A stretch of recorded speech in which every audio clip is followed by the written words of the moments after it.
Hi ladies and gents, welcome to this week's newsletter. Hope you're all well, hope you've all had a good Christmas and New Year.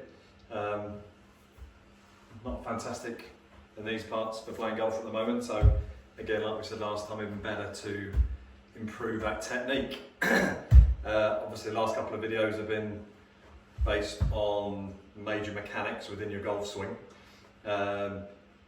And I tend to watch an awful lot of YouTube videos myself and TikTok, Facebook little videos. And I tend to look at them from a slightly knowledgeable person looking from the outside and think how the average amateur golfer improver would decipher those, with how they would understand it.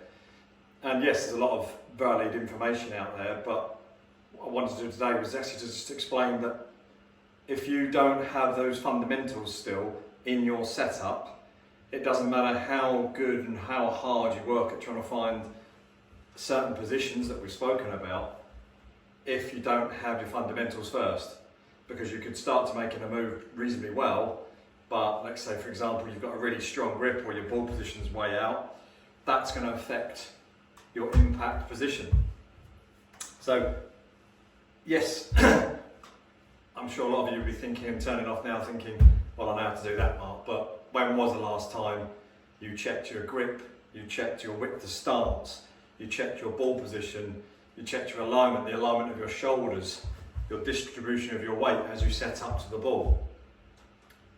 Possibly not that often, because we all tend to think about we've got to have the perfect backswing position and path away and path into the ball, etc. Looking for that golden nugget of information to make us suddenly shoot 10 shots better and hit the ball further and straighter. So yeah, a little bit boring, but you know, let's try and make sure, let's go back to the basics. Jack Nicklaus used to go back at this time of year to his coach, Jack Grout, and he'd say, imagine I'm a beginner, let's just pull everything apart and go through my basics. Let's make sure we've got every box ticked. So for you, let's make sure that left hand is in the right position. You know, have you got at least a good 2.5 knuckles showing on that left hand?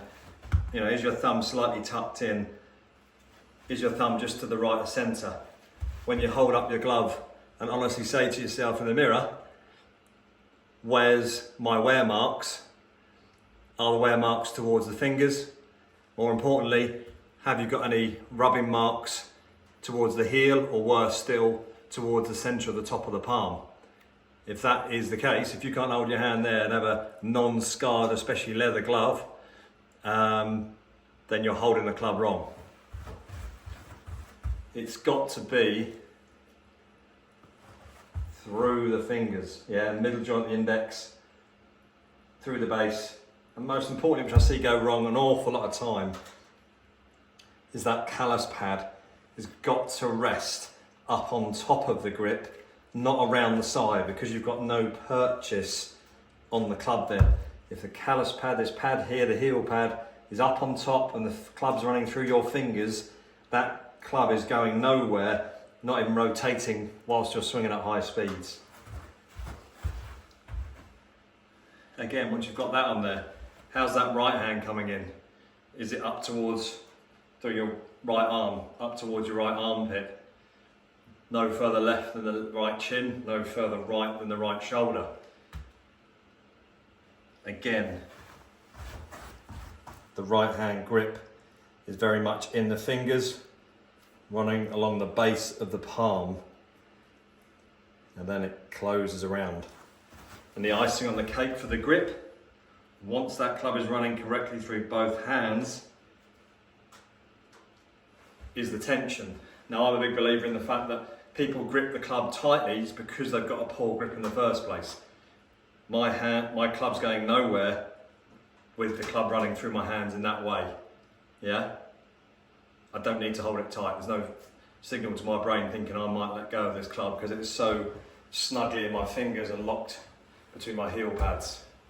Plus, obviously, it's in the right position, which helps align my shoulders, therefore my stance, my posture, and my spine angle.